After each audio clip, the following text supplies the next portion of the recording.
Hello students, ये आपका part 13 video है चैप्टर का। पार्ट 13 वीडियो में प्रश्नावली 7C पे है और क्वेश्चन नंबर है 7।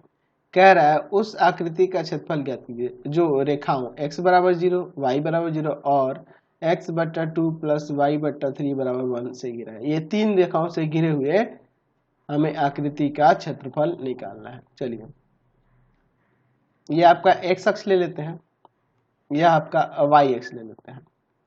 ठीक है, अब देखिए इन तीनों रेखाओं को मैं खींचता हूं।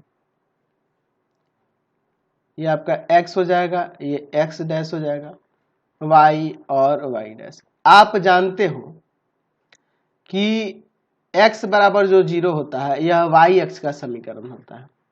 ठीक है, x बराबर 0 किसका समीकरण हो जाएगा? y अक्ष का समीकरण। यानी कि ये जो रेखा हम लोग देख रहे हैं y अक्ष, यही आपका x बराबर 0 का आलेख हो जाएगा, यही हो जाएगा। और y बराबर 0 कहाँ होता है? x अक्ष पे होता है, यानी कि y बराबर 0 का ग्राफ ये हो जाएगा। ठीक है, अब ये जो तीसरा दिया है इसके लिए देखिए हमारे पास क्या देखिए दी हुई है, रेखाएं x बराबर 0, y बराबर 0 और x बट्टा 2 प्लस y बट्टा 3 बराबर में 1। चलिए, तो इसको थोड़ा सा सिंप्लीफाई करते हैं, इसका एलसीएम ले लेते हैं 6। इसमें डिवाइड करेंगे 3 आएगा, 3 जाके x में गुना करेगा, इसमें से डिवाइड करेंगे 2, 2 जाके y में गुना करेगा 2y, ये जाके उधर हो जाएगा तो 3x प्लस 2y बराबर में 6। अब देखिए इसका ग्राफ कहाँ से जाएगा, तो इसको समझने के लिए यहाँ पे मैं क्या कर लेता हूँ, एक चार्ट बना लेता हूँ। बहुत सिंपल सा क्वेश्चन है, इस चार्ट में ध्यान से देखिएगा। इसका ग्राफ मुझे खींचना है, इसका कहाँ से जाएगा इसके लिए। तो यहाँ पे x ले लेता हूँ, यहाँ पे y ले लेता हूँ। अगर सोचो मैं यहाँ पर y का मान 0 रख दूं तो ये तो 0 हो जाएगा, 3x बराबर 6 बचेगा, 3 जाएगा भाग में तो 2 आ जाएगा x का मान। अगर मैं x की जगह यहाँ 0 रख दूं तो ये गायब हो जाएगा, 2y बराबर में 6 होगा, ये जाएगा भाग में 2 तो क्या आ जाएगा 3 आ जाएगा y क्या पहले। तो देखो तो x का 2,0 तो x का 2,0 x का 2 है और y का 0 है, तो ये बिंदु कहाँ आएगा, यहाँ पे हम लोग ले सकते हैं। और x का 0 y का 3, तो 0,3 हम लोग y एक्स पे ऐसे जा सकते हैं, ये ना होगा। अच्छा, इन दोनों से होकर जाने वाली जो रेखा होगी उसी का समीकरण आपका क्या हो जाएगा, ये हो जाएगा जो दिया है x/2 प्लस y/3 बराबर में 1। अच्छा, x बराबर 0, y बराबर 0 और इस रेखा से घिरा हुआ क्षेत्र यही ना हुआ, तो हमें इसी का क्षेत्रफल निकालना है। इसका नाम देते हैं O, A और यहाँ पर B। ठीक है, तो आप एक काम करो, यहाँ पर आप पढ़ रहे हो निर्देशांक ज्यामिति और हम लोग त्रिभुज के क्षेत्रफल के लिए यहाँ पे फॉर्मूला जो लगा रहे हैं उसको प्रयोग कर दो। नहीं तो दूसरा भी तरीका है, यहाँ से यहाँ 2 इकाई है, यहाँ से यहाँ 3 इकाई है, तो ये समकोण होता ही है। 1/2 हम लोग 1/2 आधार गुने ऊंचाई से भी इसको निकाल सकते हैं, तो 2 से 2 कट जाएगा, 3 वर्ग इकाई आ जाएगा। तो ये तो बहुत सिंपल हो गया ना, लेकिन हम लोग यहाँ पे निर्देशांक ज्यामिति पढ़े उसी के आधार पर बनाएंगे। तो यहाँ पे हम लोग इस बिंदु का निर्देशांक 0,0 ले लेंगे, ये 2,0 और ये 0,3, ये x1y1, ये x2y2 और ये x3y3। और अब हम लोग यहाँ त्रिभुज का क्षेत्रफल निकालेंगे। तो यहाँ पे लिखेंगे कि रेखाओं कौन कौन सी रेखाएं हैं जी, x बराबर 0, y बराबर 0 और x बट्टा 2 प्लस y बट्टा 3 बराबर 1 से घिरी आकृति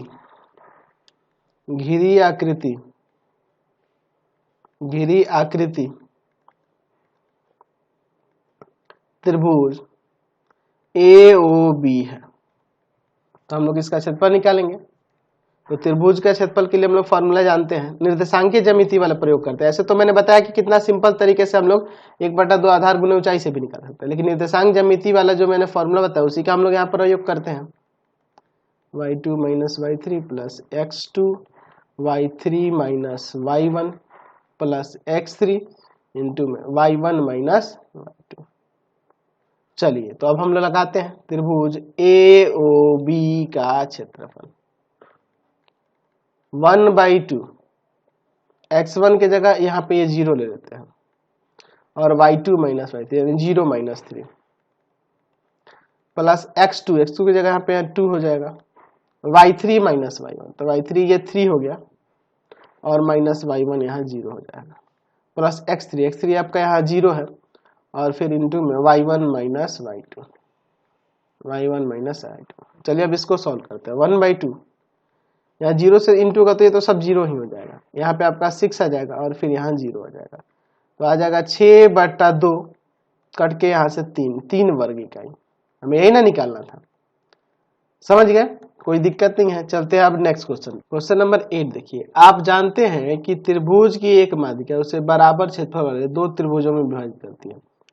उस त्रिभुज ABC के लिए इस परिमाण का सत्यापन कीजिए। यहाँ पे इसके शीर्षों के निर्देशांक यहाँ दिए हुए हैं। तो मैं एक पहले त्रिभुज बना लेता हूँ, ठीक है।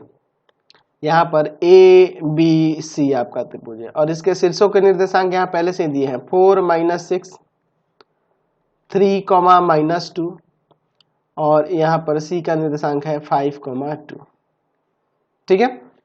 हमें यहाँ पे एक इसकी माध्यिका पहले ले लेनी होगी, तो मान लेते हैं कि यह AD जो है ना त्रिभुज ABC की माध्यिका है। मान लेता हूं माना AD त्रिभुज ABC की माध्यिका है, तो हमें यहाँ पे क्या साबित करके दिखाना होगा कि इस त्रिभुज ABD और ACD का क्षेत्रफल बराबर होगा। कह रहा ना कि ये हमें क्या दिखाना है, हम लोग जानते हैं कि त्रिभुज की माध्यिका उसे दो बराबर क्षेत्रफल वाले त्रिभुजों में बांटती है, इन दोनों का क्षेत्रफल बराबर होगा, तो ये हमें साबित करके दिखाना है। इसका जो परिणाम दिया है इसका सत्यापना करके यहाँ पे दिखाना है, ठीक है। तो ये AD अगर माध्यिका है त्रिभुज ABC की, तो इसलिए D BC का मध्य बिंदु हो जाएगा, मध्य बिंदु है, ठीक है। बिंदु है ना जी, तो D का निर्देशांक हम लोग आसानी से निकाल सकते हैं। D का निर्देशांक, तो बिंदु D का निर्देशांक निकालते हैं 3 + 5/2 -2 + 2/2, तो यहाँ पे 8/2 और यहाँ पे 0/2, ये कट जाएगा 4 बार में, तो यहाँ से 4, 0 इसका निर्देशांक आ गया, ठीक है। चलिए अब हम लोग त्रिभुज का क्षेत्रफल के लिए तो फॉर्मूला जानते ही हैं। क्या होता है formula, 1/2 x1 into y2 minus y3 plus x2 into y3 minus y1 और plus x3 into y1 minus y2। चलिए अब इसके बाद निकालते हैं त्रिभुज ABD का क्षेत्रफल। तो ये आप x1 y1 इसको ले लो, x2 y2 इसको ले लो और इसको x3 y3 लो। देखो क्या होता है, 1/2 x1 के जगह 4 इंटू में y2 माइनस y3, तो y2 का वैल्यू है -2 और माइनस y3 का वैल्यू यहाँ पर क्या है 0, ठीक है। प्लस x2 के जगह पे यहाँ पे लेंगे 3 y3 माइनस y1 यानी कि 0 माइनस 6, तो प्लस हो जाएगा, यहाँ भी माइनस एक फॉर्मूले में कभी है। अब देखिए प्लस x3 की जगह है 4 y1 माइनस y2 -6 -2, तो +2 हो जाएगा। चलिए आगे सॉल्व करते हैं। 1/2 ब्रैकेट के अंदर आ जाएगा 4 इंटू में -2 3 इंटू में 6 और यहाँ 4 इंटू में -4, तो अंदर देखिए बाहर 1/2 है, सॉरी,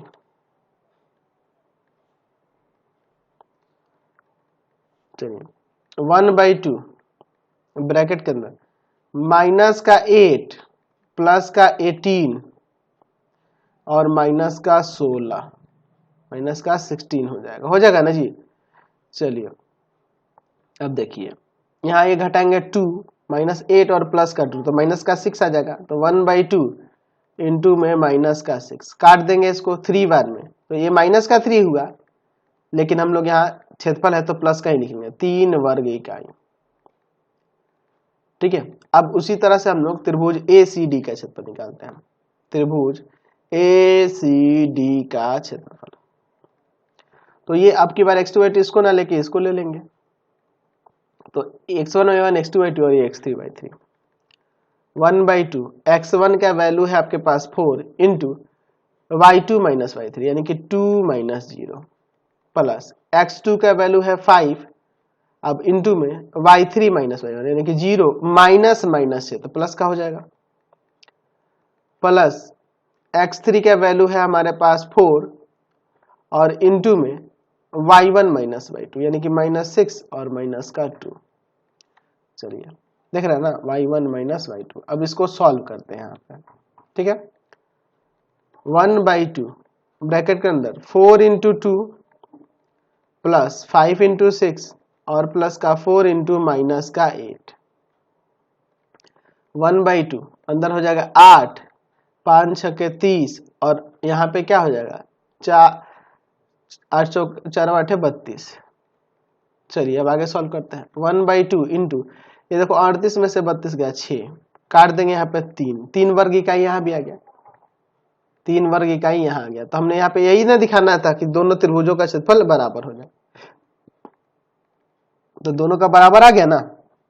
देख रहे हैं ना हम लोग कि त्रिभुज ए बी डी का क्षेत्रफल बराबर हो जा रहा है त्रिभुज ए सी डी के क्षेत्रफल के, दोनों का क्षेत्रफल बराबर हो जा रहा है। यहाँ कह सकते हैं कि अतः त्रिभुज की माध्यिका उसे दो समान क्षेत्रफल वाले त्रिभुजों में बांटती है, त्रिभुजों में बांटती है या विभाजित करती है, विभाजित करती है। ठीक है, हम लोग ऐसे लिख सकते हैं। समझ गए, कोई दिक्कत नहीं है। क्वेश्चन नंबर 9 देखिए, कह रहा है शीर्षों इतने ये 3 शीर्ष दिए हैं वाले त्रिभुज के भुजाओं के मध्य बिंदु से बनने वाले त्रिभुज का क्षेत्रफल ज्ञात करिए। इस क्षेत्रफल का दिए हुए त्रिभुज के क्षेत्रफल के साथ अनुपात भी हमें ज्ञात करना है। तो मैं यहाँ पे एक त्रिभुज ले लेता हूं, ठीक है। इस त्रिभुज का नाम हम लोग ले लेते हैं ए बी सी। चलिए इसके शीर्ष के निर्देशांक दिए हैं 0, -1, 2, 1 और सी क्या है आपके पास 0, 3।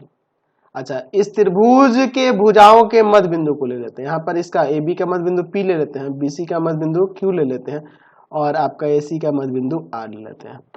तो इनसे बनेगा जो त्रिभुज ये पी क्यू आर, इसका हमें क्षेत्रफल पहले ज्ञात करने के लिए कह रहा है। चलिए तो मैं मान लेता हूं कि माना त्रिभुज ए बी सी के शीर्षों के निर्देशांक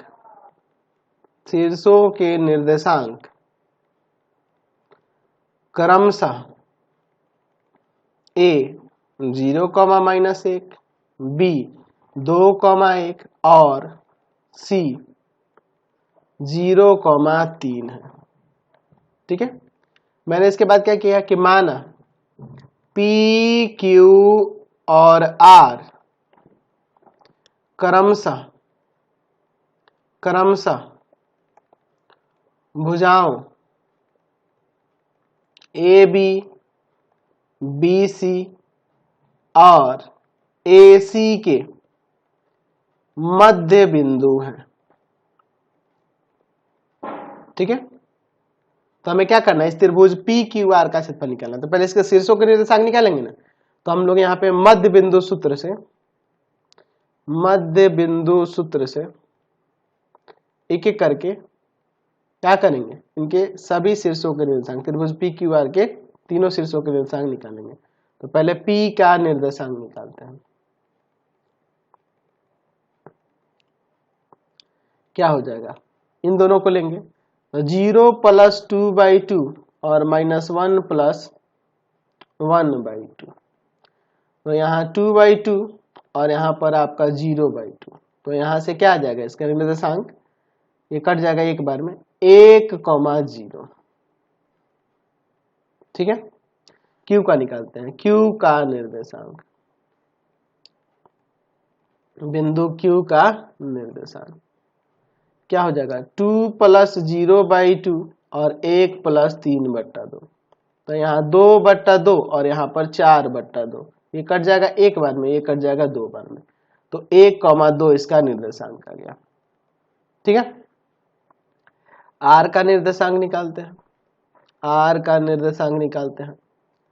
तो बिंदु आर का निर्देशांक क्या हो जाएगा आपका 0 + 0/2 और फिर कॉमा में -1 + 3/2। तो यहाँ आ जाएगा आपका 0/2 और यहाँ पर 2/2। तो यहाँ से निर्देशांक आपका 0,1 आ जाएगा। चलिए अब हम लोग क्या करते हैं, पहले त्रिभुज PQR का क्षेत्रफल निकाल लेते हैं, फिर हमें ABC का भी निकालना है। चलिए तो पहले चलते हैं त्रिभुज PQR का क्षेत्रफल। तो मैं बार बार फॉर्मूला नहीं लिखता हूँ, बहुत बार मैंने लिख दिया त्रिभुज के क्षेत्रफल के लिए फॉर्मूला, मैं सीधे लिखता हूँ 1/2। देखिए यहाँ पे इसको आप x1 y1 समझ लो, ये वाला x2 y2, ठीक है, और इसको जो है x3 y3 ले लो और यहाँ पे रखते हैं 1/2 x1 की जगह है 1, y2 - y3 2 - 1 हो जाएगा, ठीक है, समझ गए ना, प्लस x2 का वैल्यू है 1, y3 - y1 plus x3 into में y1 - y2, समझ गए ना। चलिए तो 1/2 ब्रैकेट के अंदर 1 × 1 प्लस 1 × 1 और प्लस में यहाँ 0 × -2। तो देखिए ना 1/2 ब्रैकेट के अंदर यहाँ पे क्या आ जाएगा 1 + 1 और -0, यानी कि 1/2 इंटू में 2 कट के यहाँ से 1 वर्ग इकाई आ जाएगा। तो हमें त्रिभुज PQR का क्षेत्रफल निकल गया 1 वर्ग इकाई, ठीक है। और फिर अब एक आगे कह रहा था कि इस क्षेत्रफल का यानी कि PQR के क्षेत्रफल का दिए हुए त्रिभुज यानी त्रिभुज ABC के क्षेत्रफल के साथ अनुपात निकालना। तो हम लोग पहले त्रिभुज ABC का क्षेत्रफल यहाँ निकाल लेते हैं। तो हमने अभी यहाँ पे देखा है, थोड़ा मैं इसको नीचे लिख लेता हूँ, यहाँ पे दिखेगा मुझे 0, -1 है, अब ये दिख रहा है। चलिए तो अब लेते हैं त्रिभुज ABC का क्षेत्रफल, ठीक है। 1/2 x1 में इसको मानता हूँ x1 y1 x2 y2 और x3 y3, तो 0 इंटू में क्या हो जाएगा y2 - y3 यानी कि 1 - 3 है ना, प्लस में x2 यहाँ 2 है, y3 - y1 यानी कि 3 -1 तो +1 हो जाएगा, प्लस x3 y1 - y2। चलिए 1/2 ब्रैकेट के अंदर 0 × -2 2 इंटू में 4 और 0 × -2। चलिए आगे सॉल्व करते हैं यहाँ पे।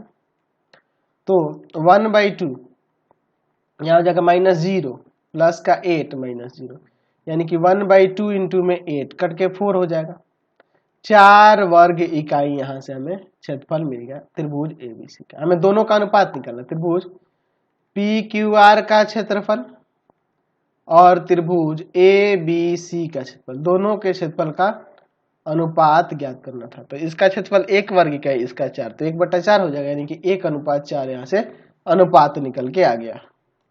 क्वेश्चन नंबर 10 देखिए, कह रहा है त्रिभुज ABC के शीर्ष यहाँ पे दिए गए हैं, ठीक है, कह रहा है।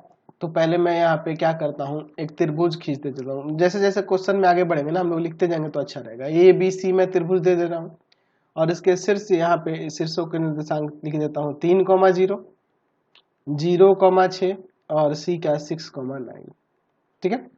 अगर एक रेखाखंड D है जो भुजा AB और AC को 1:2 में बांटती है, एक रेखा DE है, ठीक है, यहां से मैं ऐसे खींच देता हूं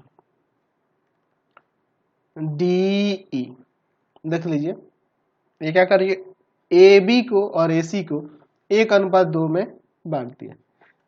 सिद्ध करना है कि इस पूरे त्रिभुज ABC का क्षेत्रफल 9 गुना हो जाएगा त्रिभुज ADE के क्षेत्रफल का।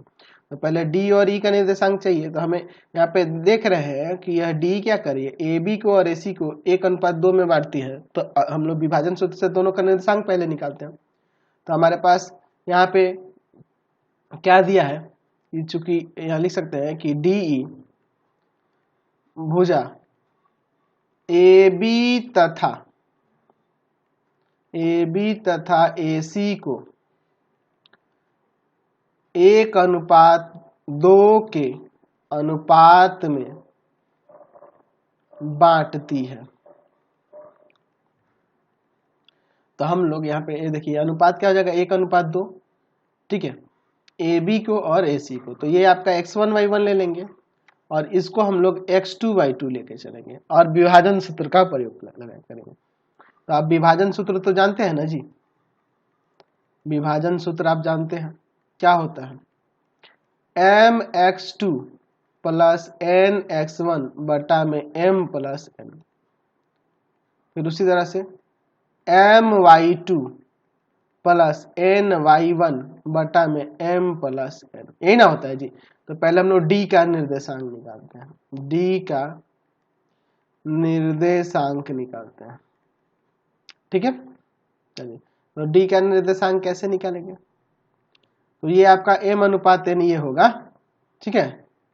तो m के जगह पे 1, x2 के जगह पे आपका 0, दिख रहा है ना जी, n के जगह पे आपका 2 और x1 के जगह पे 3 बटा में m प्लस n, यानी कि हो जाएगा आपका 1 प्लस में 2। m के जगह पे 1, y2 के जगह पे 6 प्लस n के जगह पे 2 और y1 के जगह पे 0 बटा में m प्लस n, यानी कि 1 प्लस 2। चलिए सॉल्व करते हैं, ये 0 हो जाएगा और यहाँ पे कितना आ जाएगा 6 बटा में 3। यहाँ पे देखिए ये 0 हो जाएगा, यहाँ पे कितना हो जाएगा 6 बटा में 3, कट के ये भी 2 हो जाएगा, ये भी 2 हो जाएगा। तो 2,2 इस बिंदु D का निर्देशांक निकल गया। चलिए अब E का निकालते हैं, E का निर्देशांक।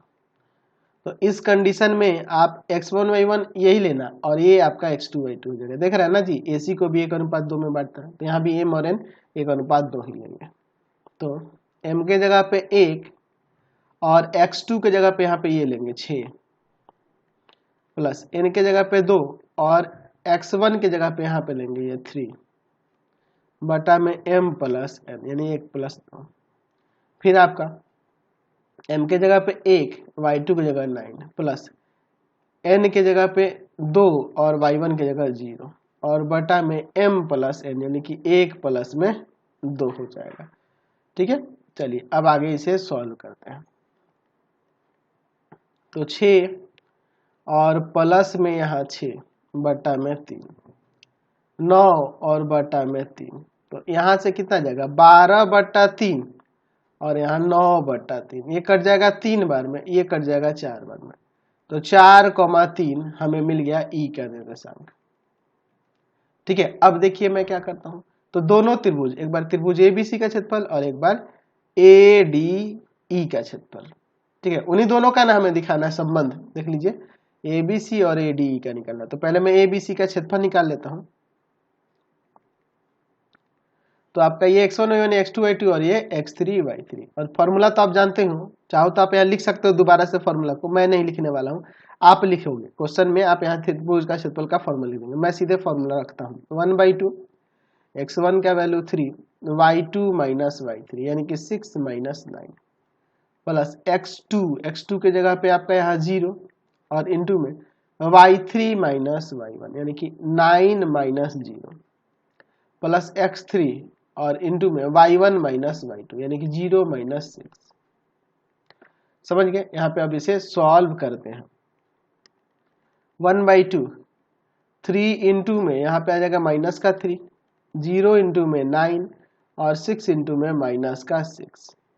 चलिए 1/2 यहाँ माइनस का 9, ये 0 और माइनस का 36, 36 और 9 कितना हो जाएगा जी 36 और 9, ये माइनस का 36 और माइनस का 9 जो होगा माइनस का यहाँ 45 हो जाएगा। 1/2 इंटू में माइनस का 45 यानी कि माइनस का 45/2, लेकिन क्षेत्रफल है तो प्लस में ही लेंगे, 45/2 वर्ग इकाई यहाँ से आ गया। चलिए अब जो दूसरा त्रिभुज ADE है उसको निकाल। चलिए तो यहाँ पे लिखते हैं त्रिभुज ADE का क्षेत्रफल।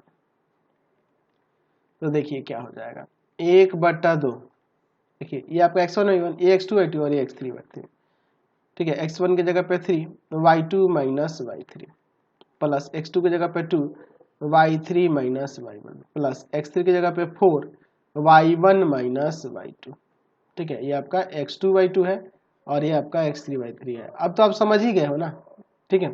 चलिए अब इसके बाद यहाँ पे हम लोग सॉल्व करते हैं। 1/2 ब्रैकेट में 3 इंटू -1, ठीक है। यहाँ पर क्या हो जाएगा आपका 2 इंटू में 3 और यहाँ पर 4 इंटू में -2।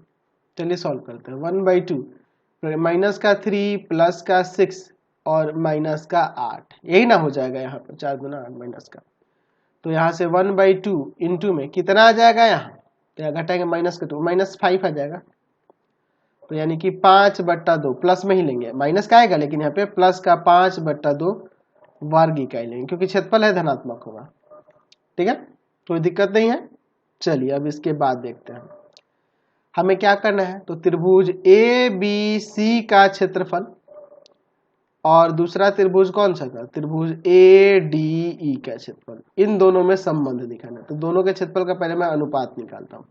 तो इसका क्षेत्रफल दिया है 45/2 वर्ग इकाई और इसका दिया है 5/2 इकाई वर्ग इकाई, ठीक है, यह अभी वर्ग इकाई में ही है। चलिए अब देखिए इसके बाद, ये तो काट देंगे वर्ग इकाई वर्ग इकाई। अब देखिए इसके बाद मैं क्या करता हूँ, यहाँ पर 2 से 2 कट जाएगा और 5 से कट जाएगा ये 9 बार में, ठीक है। तो ये जो भाग में त्रिभुज ADE का क्षेत्रफल उधर जाके गुना में हो जाएगा, तो ऐसे हो गया त्रिभुज ABC का जो क्षेत्रफल है वह 9 गुना हो जाएगा त्रिभुज ADE के क्षेत्रफल का। तो यही ना मैं साबित करके दिखाना था, हमने दिखा दिया। तो अब हम लोग इस वीडियो को यहीं पे इन करते हैं। आपको हमारे 3 चैनलों को सब्सक्राइब करना होगा। पहला है पाथफाइंडर क्लासेस छपरा, दूसरा है आपका भारती भवन रविकांत सर, भारती भवन रविकांत सर, और तीसरा चैनल है रविकांत सर के नाम से। तीनों को सब्सक्राइब कर लेंगे और इससे रिलेटेड वीडियो के लिए सीधे डिस्क्रिप्शन में जाएंगे और इससे रिलेटेड नोट्स के लिए गूगल पे जाकर सर्च करेंगे www.ravikantsir.in और यहाँ पर जाकर आप सभी क्लासेस के नोट्स और उनके PDF को डाउनलोड कर सकते हैं और पढ़ भी सकते हैं।